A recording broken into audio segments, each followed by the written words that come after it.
All right, listeners, it's Ryan and Megan, and welcome to the Mental Health Mixtape, a podcast dedicated to fostering open conversations, sharing stories, and exploring a diverse range of topics related to mental health.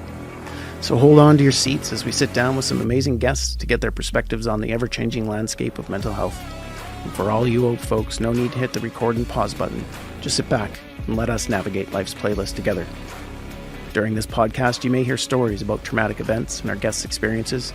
There may be discussions about suicide, traumatic events, and the outcomes from these events on personal lives. If you're struggling with anything you hear, please reach out to your peer support team, psychologist, call 911, or head to the nearest hospital. In Canada, you could call Boots on the Ground peer support for first responders at 1-833-677-2668. Talk Suicide Canada at 1-833-456-4566. And in the United States, call 988 for the National Crisis and Suicide Lifeline. It should be noted that the information shared on this podcast is for educational and informational purposes only and should not be considered a substitute for professional medical, psychological advice, diagnosis, or treatment. Here we are. This is great. This is great. I've been actually really looking forward to this conversation, Chad, because we had a brief conversation at the First Responder Suicide Awareness Conference, and It was kind of in passing, and everybody was going and trying to get into the session, and you had the booth down the way, but when Megan and I were chatting about who and all the kind of the background stuff of who do we want on, your name came up to the top as well. So I'm so grateful. Thank you. So thank you guys for having me. This is awesome. I love you both. I love the work that you do, and this is cool. It's really cool.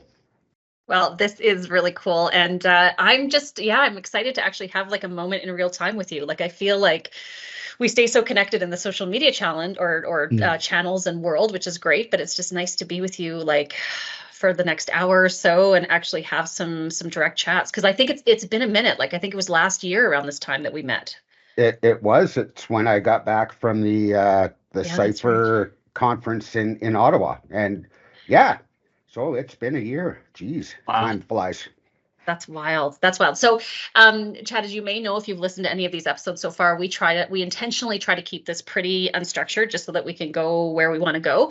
But we start with a question, and we just like to know, in terms of coming here at this exact moment in time, sitting with Ryan and I, how did you get here? What's the path your journey took? Yeah, I'll do the Cole's Note version.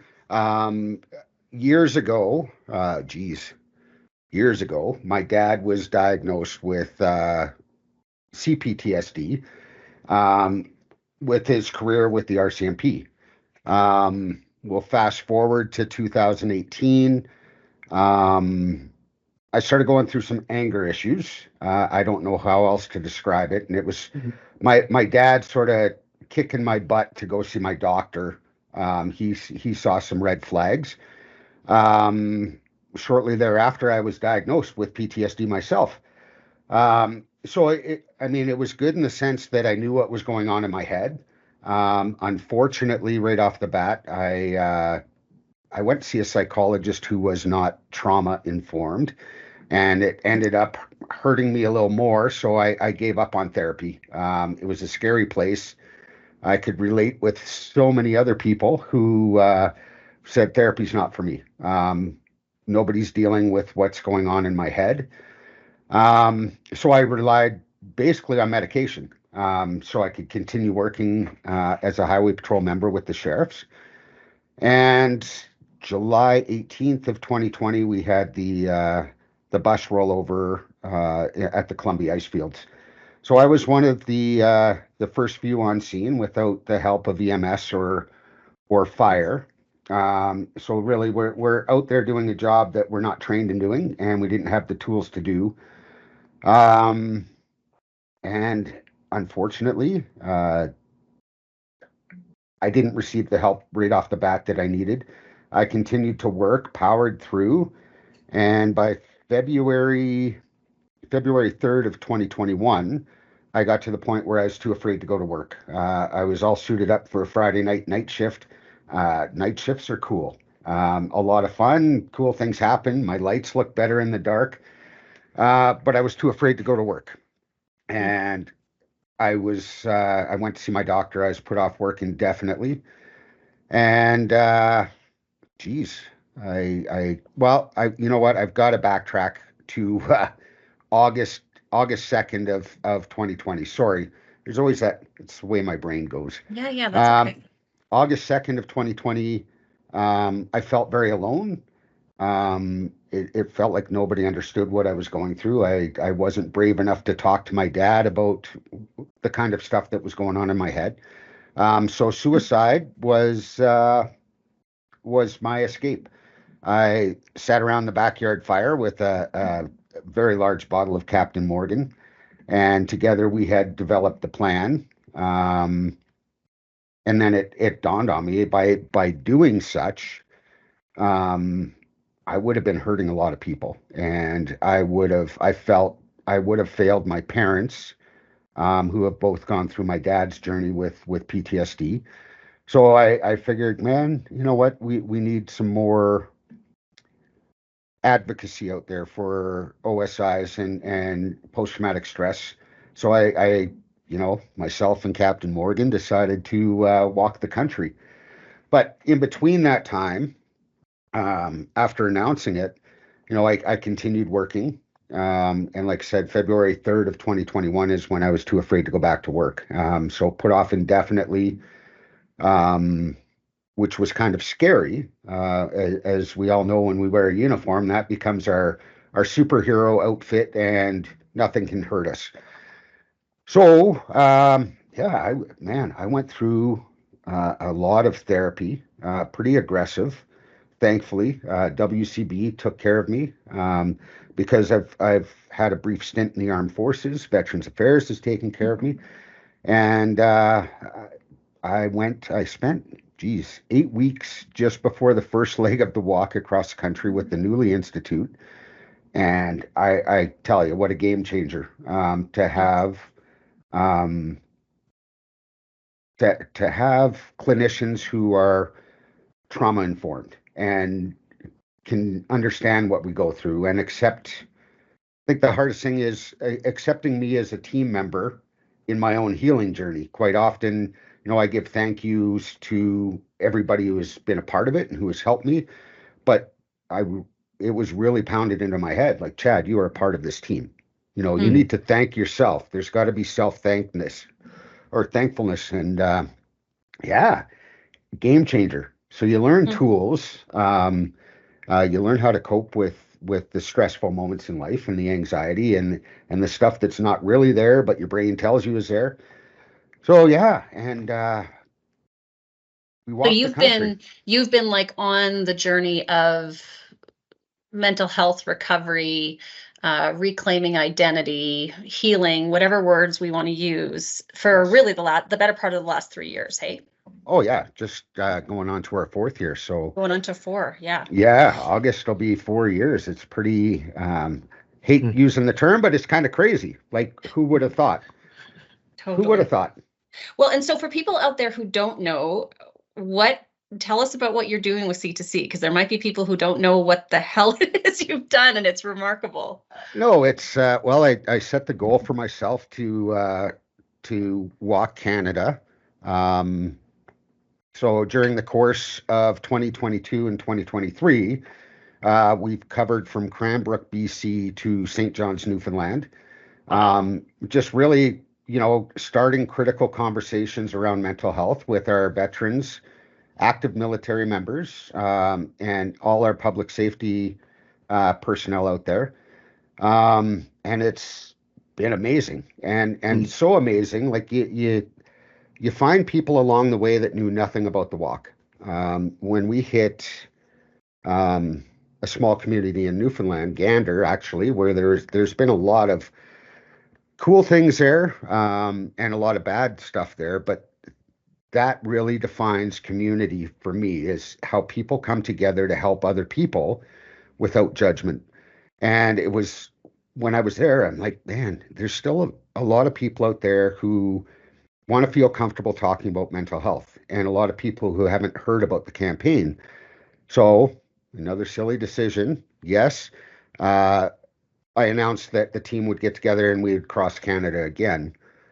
in 2025. So when you search for purpose, Yes.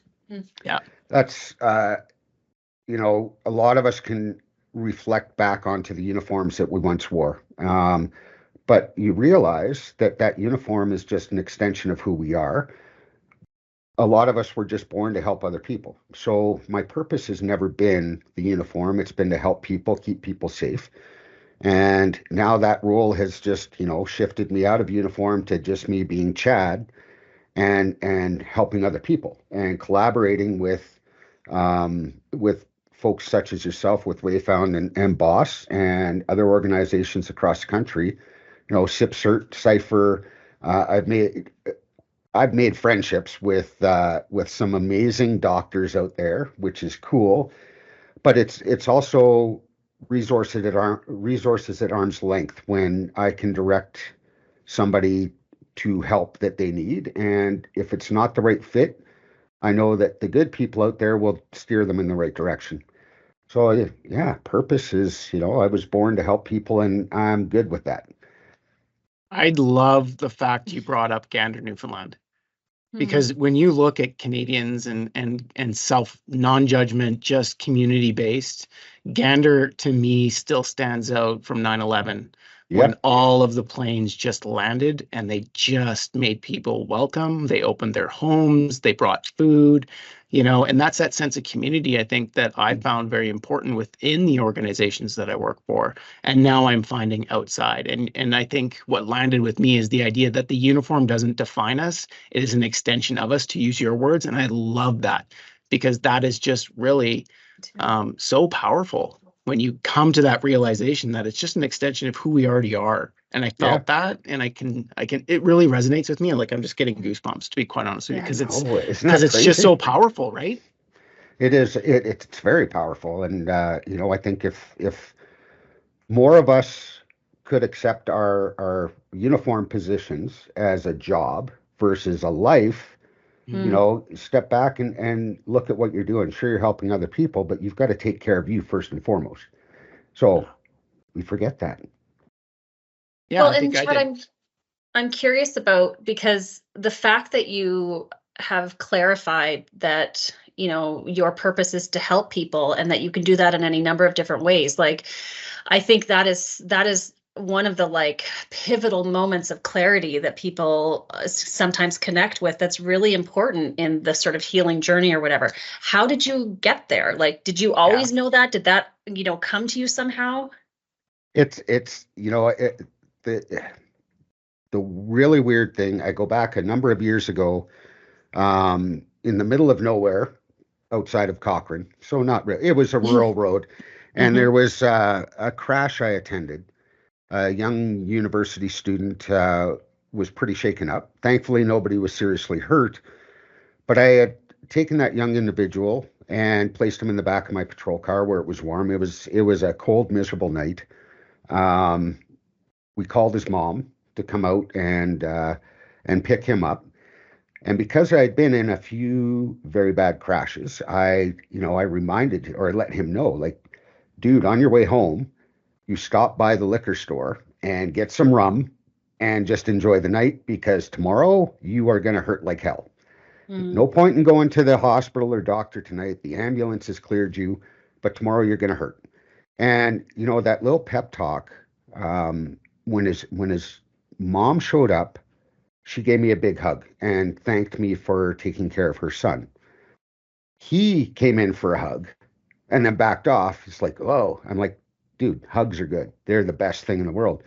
So from that moment on, I realized, man, I was just a person talking to a person about real life stuff. I wasn't there in the robot role of, you need to do a collision statement, you need to do this. And no, it was none of that. And then as I continued on with my career, I'd show up at crashes and, there's somebody alone sitting in the ditch with no family, no friends around. So I'm going to be that friend. I'm going to help you through this. We're going to keep you safe. Let's talk about it. And it really, it amped up my career, being a human again. And I think that is when I really realized I can be a human being in a uniform, and I don't have to go through the robot moves of every scenario, whether I'm stopping people for speeding, or you're dealing with an impaired driver, you're dealing with a crash victim. You don't have to be mean to deal with people. And you really, you really figure out in life that you will be treated so much better if you treat people good. And yeah, we all know there's always going to be an asshole out there. But a majority of the public are pretty amazing people, and you realize that some people make mistakes. It doesn't make them a bad person, and you go on with life. And yet, knowing all this stuff that I went through, it wasn't until just outside of Ottawa in 2022 that I figured out my purpose. So I had to, when you're walking the highway, you have a lot of time to think. I don't listen to earbuds. I process thoughts and try and put a positive spin on things. But it was at that point that I figured, man, this, my purpose is just to help people. So it's, when I can eventually write a book and put all that stuff down on paper, I'm sure it'll make more sense. Some people in their journey, they find religion, or they find the gym. They find, like, walking's done it for me. Yeah. So yeah, I think we can resonate with the walking piece, can't we, Megan? Oh, you two yes, we can. You two are amazing. Well, Chad, I have to say, I had this really sick thought when you said you're going to walk across Canada in 2025. I was Don't like, go maybe there. I'll come with you. Oh, Megan, Yes. you did. That's cool. As soon as you said that, I'm like, oh, here we go. At some point in time, this is going to come up in conversation today. Well, you guys do it. What are these death marches or whatever you guys are involved in like that? Yeah. That's crazy stuff. Yeah, we're going on. The death march is next Saturday. So Ryan and I leave for New Mexico next Thursday. And yeah, a week from now, 44 kilometers in the desert. Good on you too. That's, you know what? It's amazing. Embrace it. And well, and I want to just ask you about your walk and all of these pieces. But I have a quick question. I want to follow up on what you just said first, if you don't mind. So something that, like, because I think I hope that we have people who listen to this who, maybe are at different parts of their journey, and maybe some people who are just starting to contemplate if they need to think about getting some help or whatever, and something that I've seen, I'm just trying to think about how to put this right, but like that thing about humanity, right? That most people that I've ever worked with, and I've worked with like thousands of people at this point in my career, I've never met anyone who wasn't driven into this work because they had a desire to help, to be better, help their communities be better, whatever, right? Yeah. And that the loss of that sense of connection to their own humanity and to the plight of other humans is actually part of what is so injurious, right? Because they lose this sense of like themselves, and they start to see themselves as a monster and all that kind of thing. So I guess my question to you is, do you now look at that and go, maybe the anger you were experiencing or those disconnections from really realizing what other people are going through or whatever, would you see that as a sign of the injury? Geez. I think that can be answered a whole bunch of ways, but the anger, I took my anger, and it wasn't at the uniform, wasn't at the Highway Patrol. It was actually geared towards the two people in my organization that I feel did a lot of damage to me. And it's, part of my journey is trying to help organizations stop that kind of stuff. I call it that bullying, and then that adds to systemic bullying. But I was very mad and angry at the bus that went off the side of the mountain. Which that anger portion never allowed me to grieve. I wasn't sad. I was so full of anger, like through therapy, with an occupational therapist. We had to go up to that crash site. And the second time I went up, I was allowed to cry. So I don't know how to explain it, but I believe anger is part of the injury. But I also say, with the right clinicians, you get past that anger and you can show true emotion. So I don't think anger is that true emotion. It's covering up the sadness. And where do we steer? Yeah. Anger, we take that out on our spouses, our family, our loved ones, our friends. We become toxic, and we're left wondering why nobody wants to talk to us anymore, because we're toxic. Right. Yeah, the anger iceberg. You Yeah. know, first responders, I think Megan's mentioned this on a couple podcasts. I know I've used it, is, happy, mad, and glad or sad, right? That's what we can identify. And there's so much nuance to emotions, and learning how to tap into that as a first responder or just anybody in general is difficult. It takes effort when Yeah, it when we see the things we see, when we're asked to disconnect from our emotions to do our jobs in an effective manner.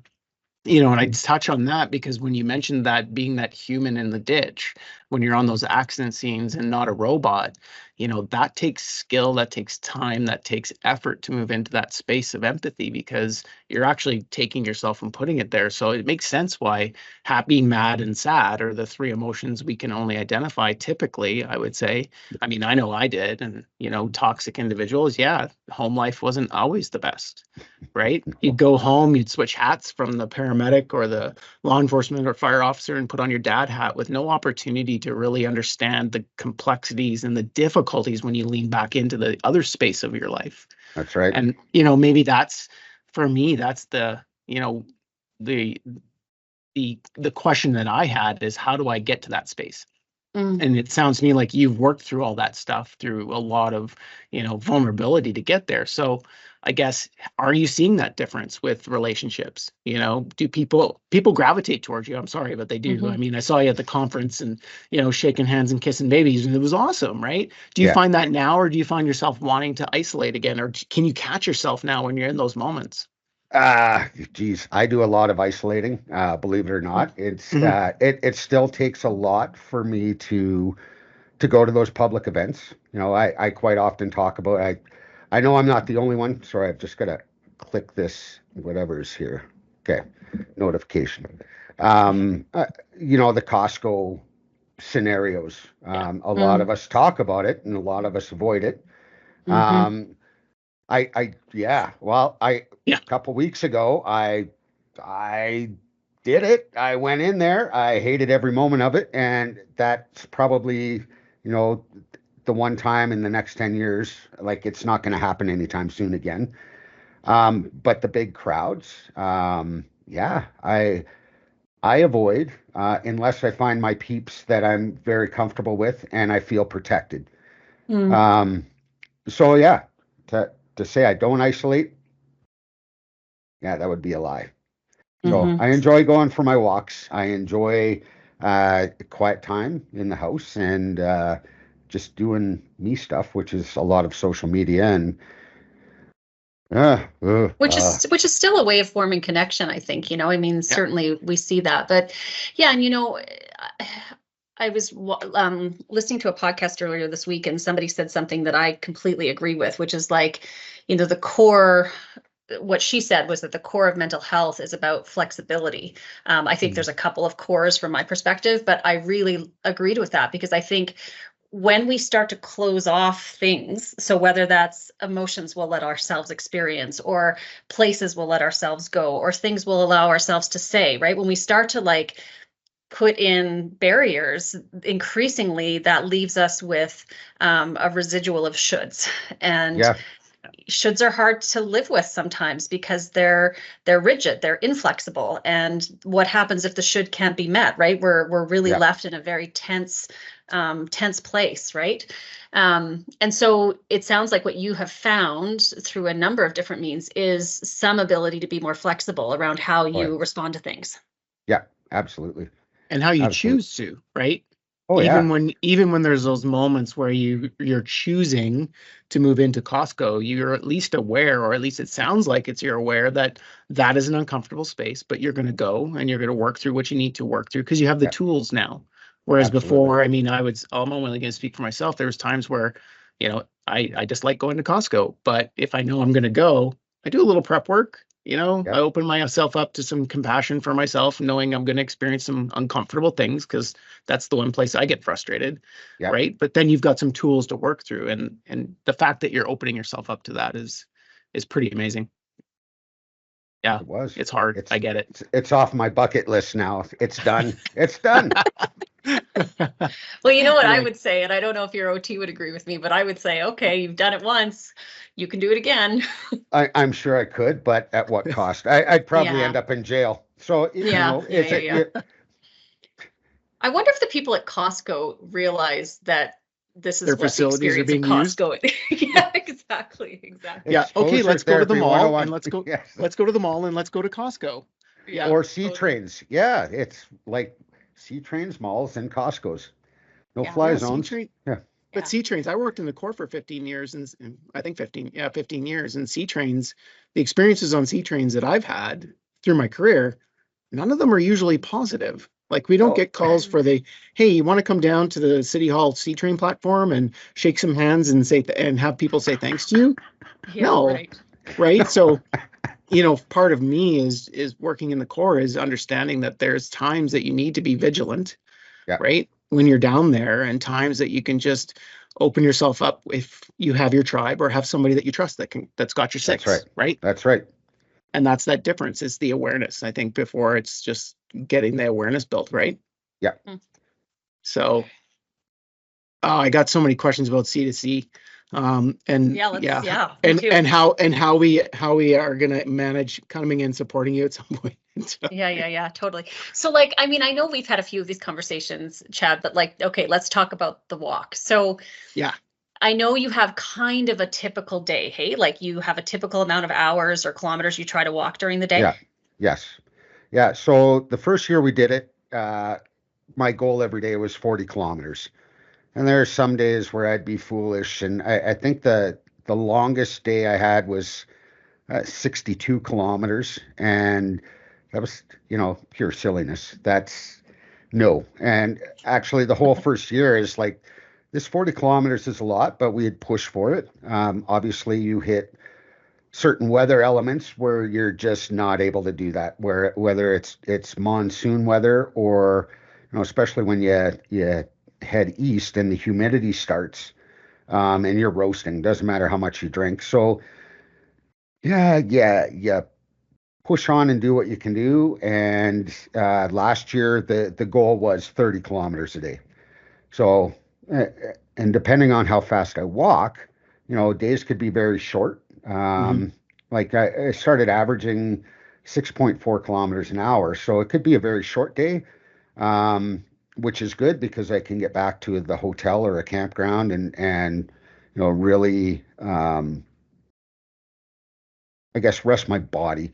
And you start learning, you start listening to your body, which some people say, like, how do you do that? Well, when something hurts, it's time to rest that part of your body. And then there's the days, obviously, where people join you for a walk. And, even though we don't share traumas, we have discussions surrounding mental health. And so you're taking on somebody else's stuff, and you realize really quick that you've got to start taking care of your brain as well and process.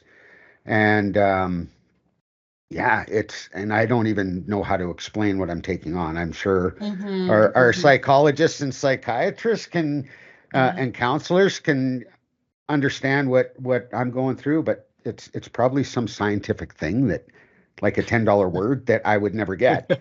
So I keep it in my terms. I know what I'm going through. I can't put a word to it. But and I think in 2025, I'll probably average things out and do 35 kilometers a day, which is doable in good weather. Yeah. Yeah. And so that's that's like somewhere between 5 and 6 hours a day. And so that's like you, and I understand it from how you do it. It's like you'll have from this point to that point. And so that will be X number of days, you give or take weather or whatever, for you to get that done, right? Yeah. So I have to think there's got to be days where you wake up and you're like, I do not want to do this today. And like, Oh God, yes. yeah. Yes. So like, how do you approach that? How do you Yeah. get yourself going when you just don't want to? Well, one of the smarter things we have done is we made it a Monday to Friday thing. So Nice.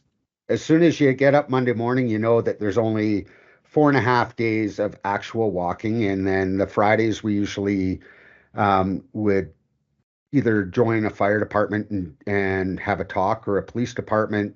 We would do something in the community, and yeah, and then it's like, oh, thank God, it's happy hour. It's Friday. We're going to eat and just be people away from things, and hopefully there's something to do in a community. In a lot of the small towns across the country, there's not a whole lot to do. But you hit the bigger cities, like, oh, we get to check out this or that and play tourist.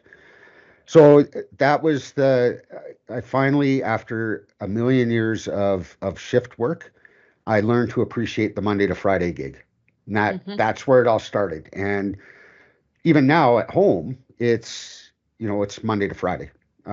Weekends, I enjoy time hanging out with my girlfriend and just doing stuff, not Costco, but other stuff. Um, yeah, So putting some structure around it helps. that's exactly what it is. And as cool as it is, it's still a job. It's a hard job. You laugh at, well, you don't laugh. Like, I'll use my brother as an example because he's Mr. Runner. So that's his athlete stuff: track and field, running, cycling. And he met us in Winnipeg the summer before last, and decided he wanted to hang out for a week.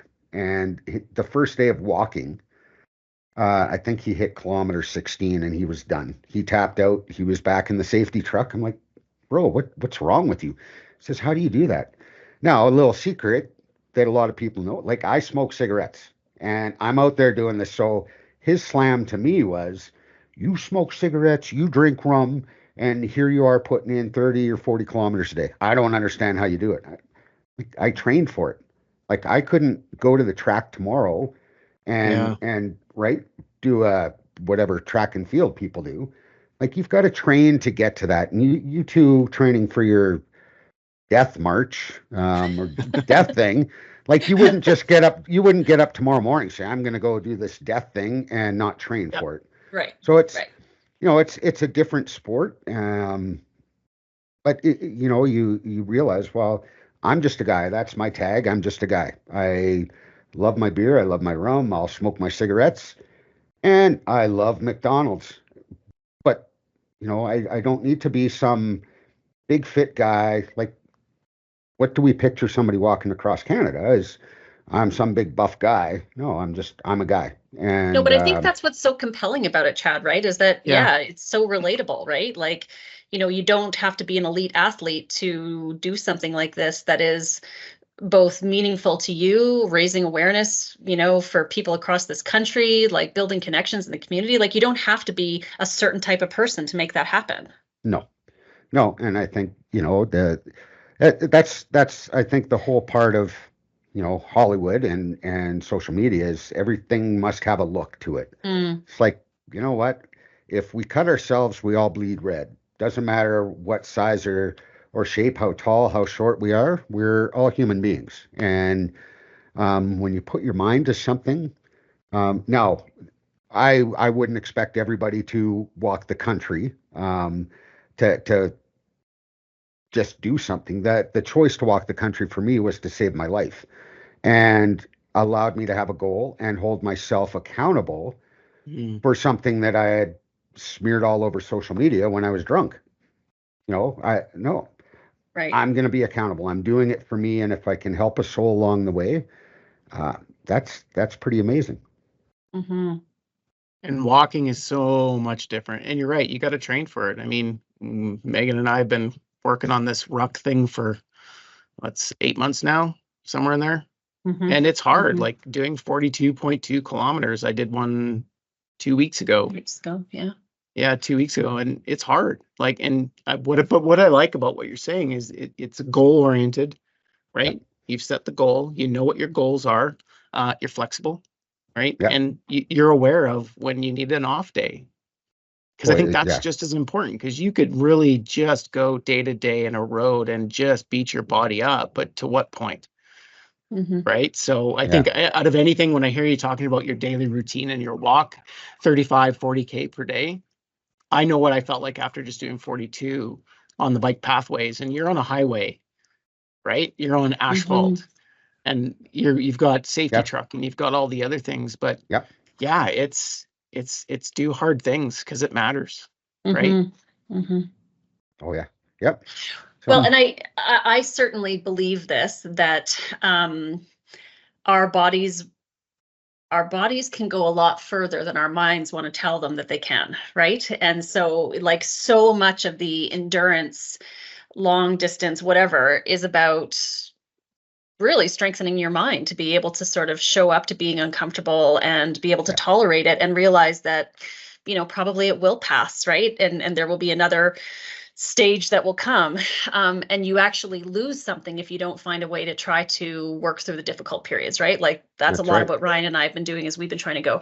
So I find myself just so curious, Chad, like, what have you learned about yourself in this? Like, you've got all these hours and all these kilometers underneath you. What do you know about yourself now that you didn't know when you started? I think what I've learned about myself is it's okay to be scared. I'm walking the country, who would have thought? But I realized that I can do anything I put my mind to. Obviously with the right coaching or the right team around me. Now, don't get me wrong. The fear, I still have the fear of asking for help, like most of us in the world out there. But I know that asking for help is just like 3 seconds of your life. And either the answer is yes or no. And you just keep going. Somebody will help me. So I just, I've learned that I'm stronger than I ever led myself to believe, if that makes sense. Nope. Perfect sense. Emotionally and mentally, like that. I'm at the age where my beer gut is just not going away. I've accepted that. It's that radical acceptance. But hey, really, I'm not out to impress anybody. I've got to take care of me, and in doing so, I can take care of the ones I love. So it's pretty amazing. Well, it sounds like actually like a really significant, qualitative shift. And I mean, I talk about this all the time with people in my practice about, there's these myths, I think, that people develop about, if I do something for myself, or if I take care of myself or whatever, I'm being selfish in some way, or, it's not for me or whatever. And like, really trying to disabuse people of that notion and actually help them to recognize that in the taking care of yourself, you do take care of others, Oh, yeah. And it sounds like that's part of what you're saying, is you've connected with and accepted that there's a way that you have to take care of yourself that you can't, cast aside any longer. Right. It's a huge thing. And it really all starts with allowing yourself to say no. Right. And people like, why is he always saying no? Well, if I'm saying no, it's not because I don't want to. It's because I don't want my misery to follow us wherever we go. So I'd rather the people I care about to enjoy themselves at an event where I might just be miserable or hiding in a corner or the bathroom or stay out in the parking lot. So that the power of saying no, like that's an answer. I'm not making excuses, is I want to protect the people I care about.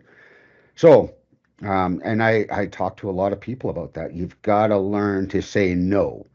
And whether it's with your wife or your kids, I think as we grow more in society and speaking about mental health, it might be a little better to explain nowadays that the answer no versus a few years ago where it's like, he's just, he's no fun. He always says no. He'd rather sit at home and do nothing. Well, there's a reason.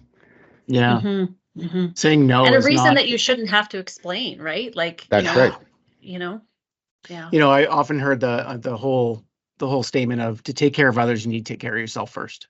Yeah, Right. absolutely. And I think as first responders in general, I mean, from my perspective and my lived experiences, I didn't take care of myself really well over the span of my career because I didn't know how.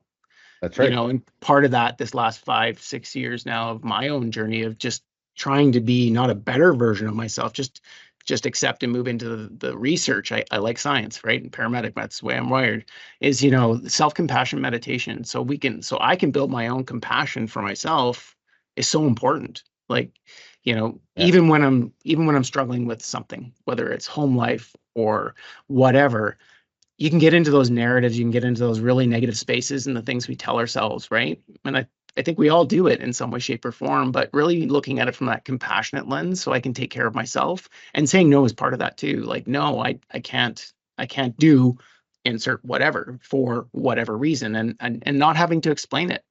I think that's the trick, is not having to explain yourself as to why you're saying no. Like, it's protective, it's my time, it's self-compassionate, it helps me be a better or a different version in spaces that I may not have been before.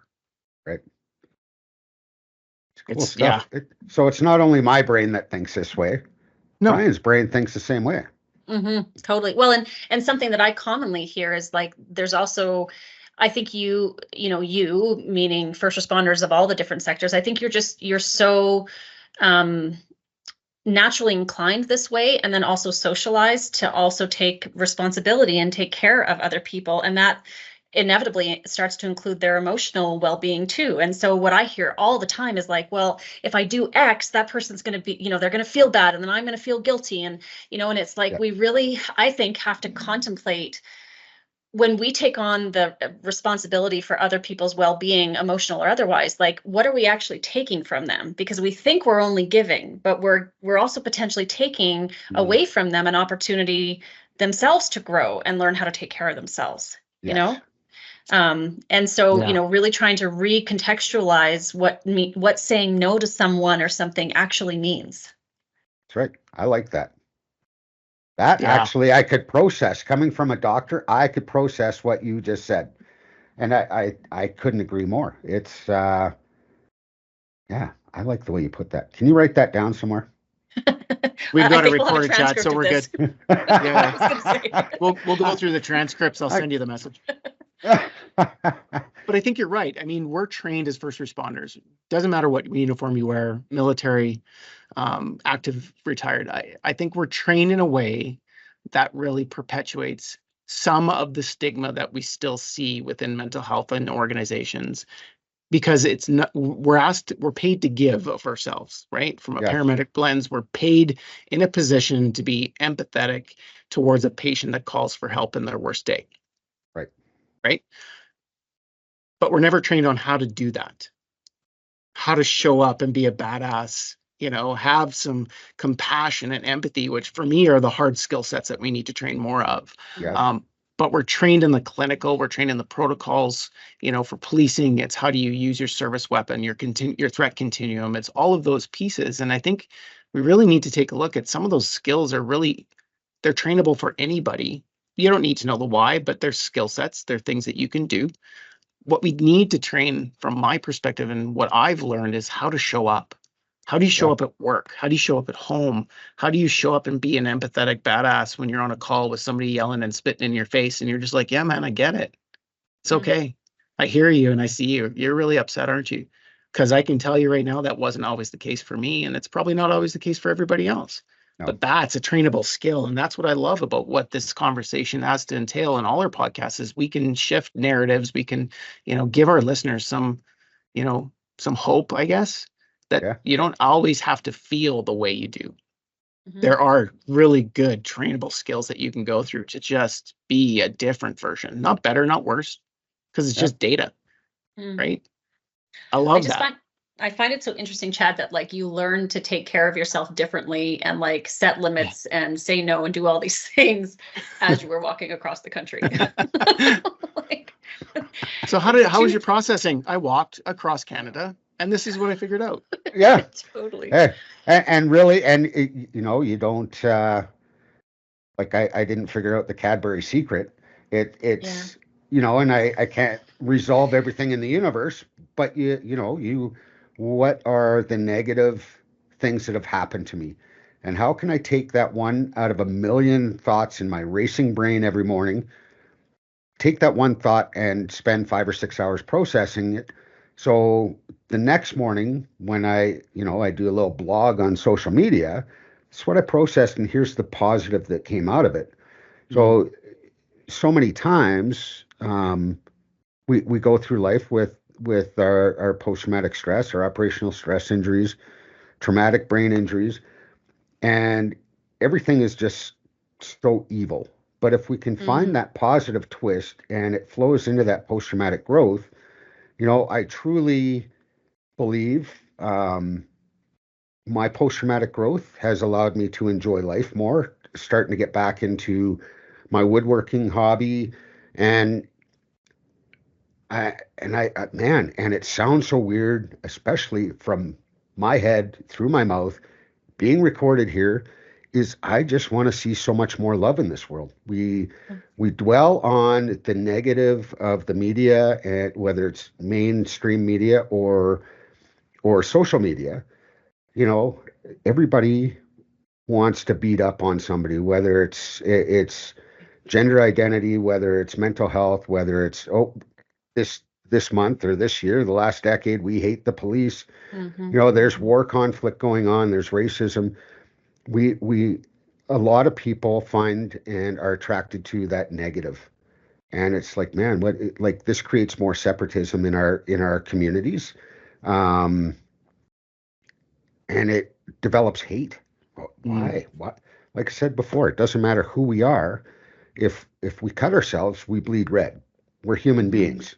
We all have feelings. So why not?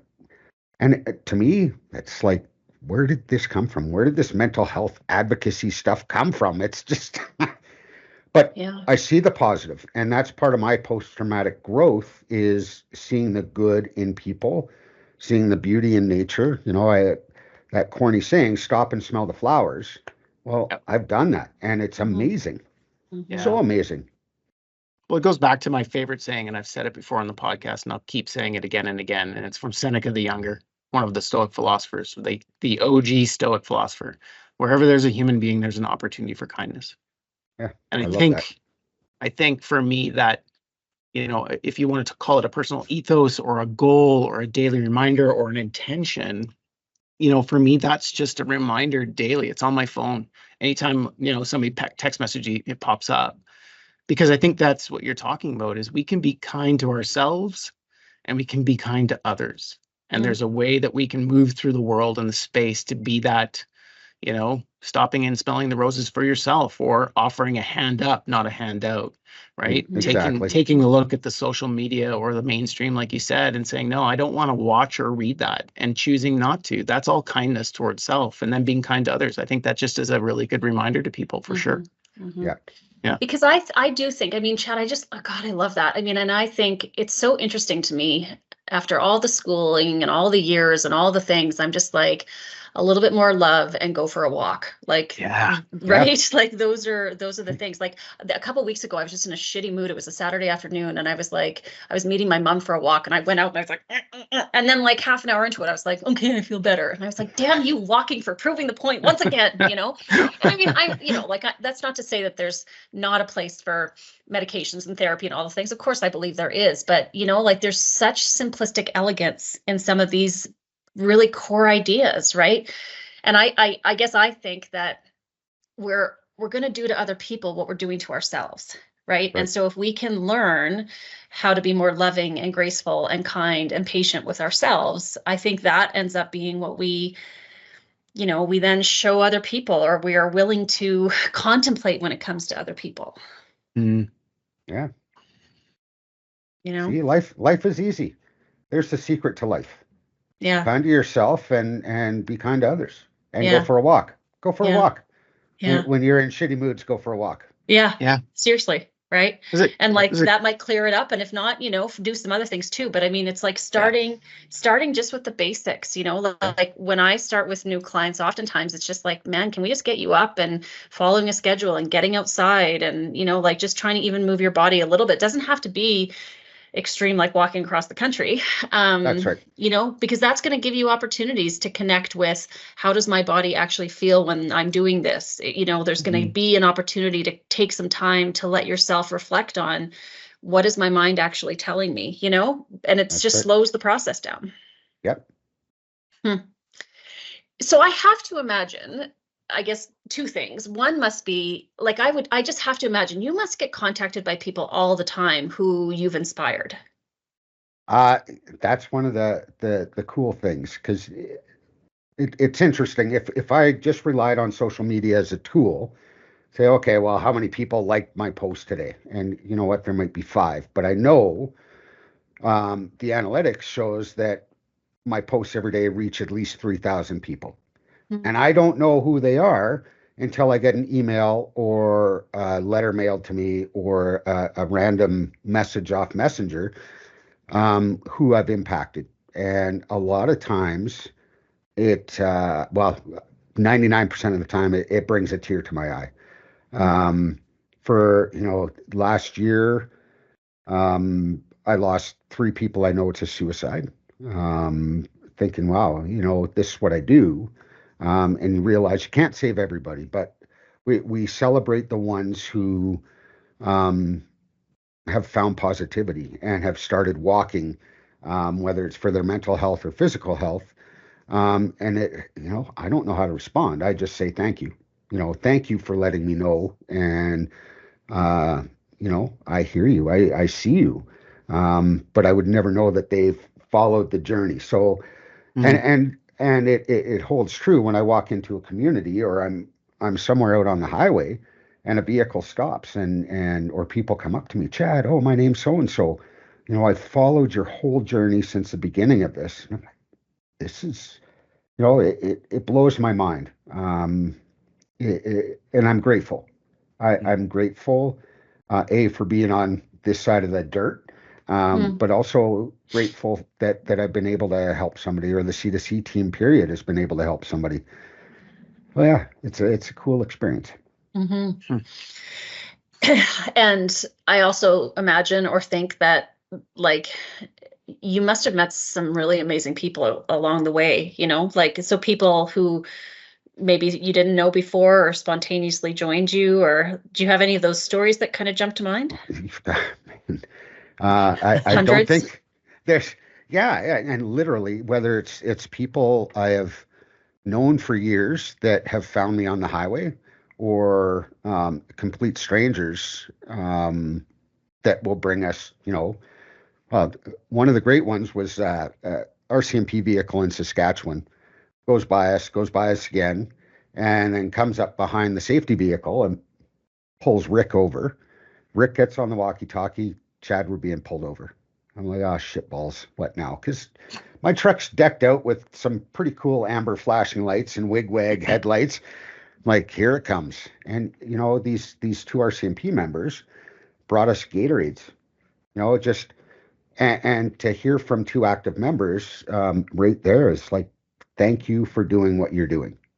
Wow. So that, that has been right across the country. And, whether it's somebody hopping out of the vehicle and running back and giving me that big, amazing emotional hug and start crying on my shoulder, and they say thank you and they run back to their vehicle and they leave. That probably the most powerful one. Well, there's 2 really, really powerful ones. Was a young lady in Ontario. A vehicle stops ahead of me, and this young girl, probably late teens, hops out of the back seat and comes running back to me and gives me a big hug. And she's got tears streaming down her face. And she says, thank you. You have no idea what this means to me. I'm like, you're right, I don't. What, are you okay? She says, my dad is an Afghan veteran who is really, really in a dark place with his PTSD. What you're doing is so important, and thank you. She goes back to the car. I walked up to the car. Mom was in the driver's seat. I'm like, hey, Mom, thank you for allowing me to have that 3 minutes with your daughter. And she says, thank you. And she says, I wish I could give more than a thank you. My husband is in a dark place, and you are inspiring people. And they were gone. So I'm left to deal with that. So the next 5 kilometers of my walk, every time that happens, I'm bawling. I am crying for somebody else, and because I get the pain. And when you hear it from somebody's daughter or son, and the real side of things, this horrible demon affects us all. And interesting enough, the 2025 walk will be focused around families healing together. It's not just about mom or dad, son or daughter. It'll be about families healing together, and we'll direct them, work with Camp Praxis with Steve Critchley, and get some families out to his program every summer. So, and it's something I didn't know about a bunch of years ago. It's like, I've never heard about healing with a family. And then, these programs do exist, and they're crucial. Had I had this how many years ago, I might still have people in my life that are no longer. It's a cool thing, and it's but when you see that damage it's done to a mother and a daughter, it's heartbreaking. It's heartbreaking. Yeah. And I think, as much as, your work and our work and whatever is oftentimes very much at the level of population, like we're trying to make cultural change, we're trying to make systemic change. It's like, you can't lose sight of the fact that it is one daughter, one mother, one person, like it's a collective of individuals who are struggling oftentimes in silence or by themselves, Yeah. So are you going to be walking across the country like for the rest of your life? What's the ultimate goal here of C2C? The ultimate goal, excuse me, we want to develop, and we're working on it, is developing a foundation for all public safety personnel and veterans or active members of the military that may not be able to find or afford the help that's needed in their healing process. So, when we get to that stage, it'll be working hard at bringing in money so we can get, whether it's an individual or a family, to a program that they don't have to pay for out of pocket. So how are we going to get there? I don't know. We're right now we're in the process of filing papers with the CRA so we can get our charitable status. Yep. And in the meantime, it's collaborating with amazing programs. So like I said, I can pass on resources, really promote that, we need change in our military and our public safety professions with programs that are meant to be proactive and not waiting until when we get spit out on the other end and everything's reactive and we're a mess. So, and this summer, I'm going to do a walk in Cranbrook. I don't know what that's looking like yet. And then hopefully do a bunch of community walks across the province. And You're doing an Edmonton one, aren't you? Edmonton. Yeah, we're Edmonton to Calgary. And I think I've emailed you both on coming up to an event we're doing in Edmonton as a fundraiser, but then spending a couple weeks walking from Edmonton to Calgary. So there you go, Megan. Megan's probably looking at the camera, looking at him like, oh dear, I have a feeling we're having a conversation while we're in Bataan doing something. And I know you're a humble guy, Chad, and I know you're not going to do some selfless promotion, but I'm going to promote for you. I mean, if anybody has any questions and wants to support C2C for PTSD, go to their website. It's c2c.forptsd.net.com. Where is it? .ca. There we go. We're close. I knew I'd get it at some point in time. .org, .world. Yeah. .world. Yeah. you can find us on Facebook, Instagram, LinkedIn. It's under my name, Chad Kennedy. Yeah. But yeah, and if you need help, I offered everybody. And you got some great swag. So if people controlchaos.net, I know that one because I've just been perusing all your swag. From me to you, I'm all up for a walk. And however I can support that. I mean, I won't speak for Megan, but I have a feeling we're both kind of like some point in time. Yeah. Thank you for tuning in to another episode of the Mental Health Mixtape, brought to you by the Before Operational Stress Program. We hope today's conversation has resonated with you and provided valuable insights into navigating the complexities of mental health. Remember, your well-being is our priority. If you or someone you know could benefit from the support and resources offered by the Before Operational Stress Program, don't hesitate to reach out. Take that first step towards a healthier, more resilient you. And here's a special treat for our dedicated listeners. A 15% discount waits for you when you sign up through the code provided in the show notes. Investing in your mental health has never been more accessible. We appreciate your continued support and commitment to breaking the stigma surrounding mental health. Let's keep the conversation going. And until next time, take care of yourselves and each other.